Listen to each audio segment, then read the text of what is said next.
Hey, how you doing? This is John, and welcome to John's Long Box.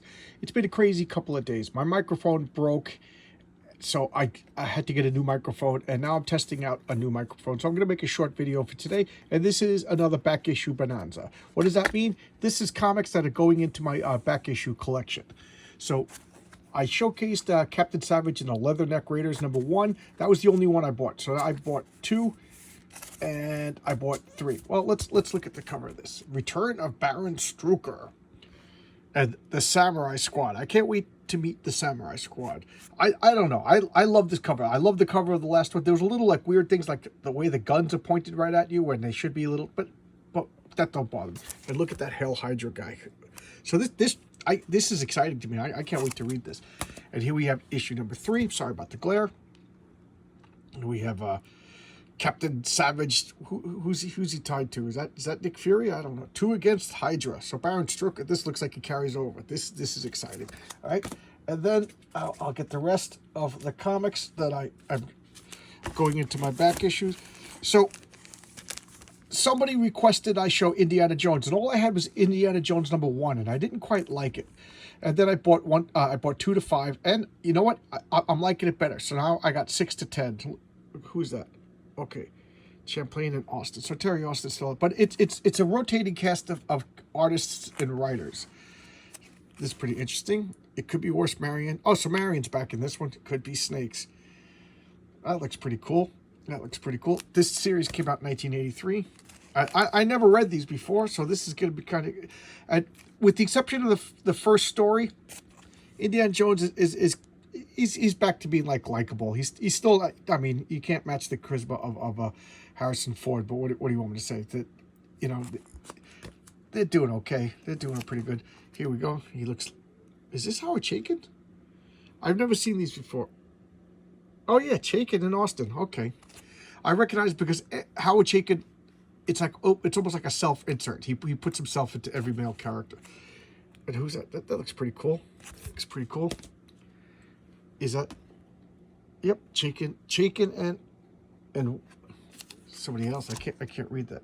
Chaykin and I don't know who that is. Again, I just got, so this is it. So now I got 1 to 10, and I'll read it. And then I picked this up because I got every appearance of Airboy, so I wanted to make sure I had every appearance of Airboy. I like Chuck Dixon's Airboy. So yeah, that's Chuck. Yeah, that's Airboy. That's Valkyrie. That's Skywolf, and I don't really know the rest of the characters.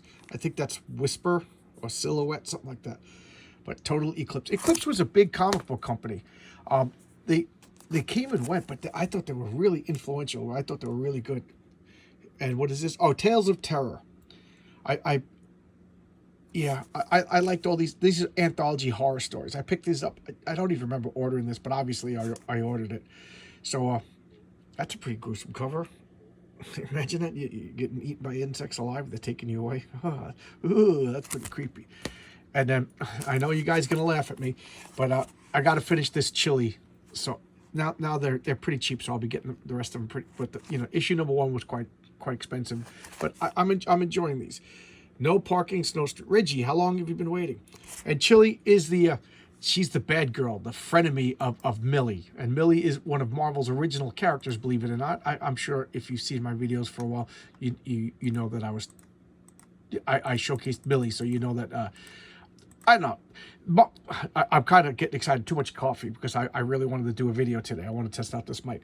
But Marvel used, all comic books, they used to have a female audiences and male audiences, and like never the twain shall meet, or twain shall meet. I don't know the expression too well, obviously, but they had female characters, female comics that had like models and nurses and romance stories, and they had male comics that were adventure stories, war stories, superhero stories, and westerns, and that's the way it was for most of comic book history. And then somewhere around like 1970 or so, it became like just a male-dominated field. And I know women are going to say, like, or not women, but some people are going to say, oh, there's always women fans. And they're true. There are always women in comics. There was always women fans. But from like 1970 to like now, comic books catered to men, and I don't know why. Does anybody know why that happened? I'll be kind of interested. That's something I should look up. But why did the female audience, did they abandon, or did the female audience like organically turn away from comics, or did comics just stop making female comics? I don't know. But this is one of the female comics, and it's Chili. She's the bad girl, the hot, fiery redhead, and let's face it, we all like the hot, fiery redhead. I'm talking to you, Tonic Bowl. All right, so Spidey Super Stories. This was a partnership with the Children's Television Workshops, the same people that did like Sesame Street and the Electric Company, and these are hokey. They're made for children. They're easy to read. It's something that kids, should read, and it's wholesome. It's simple, but I like them. You know what? I'm not gonna lie. I like them because lately, I don't know what it is. Maybe it's a bad thing on me, but I've been getting like nostalgic for everything in my childhood, and I had from 18 to 52 of all the Spidey Super Stories. And back then, it was really tough for a kid to get back issues, or at least it was tough for me because I was a dumb kid.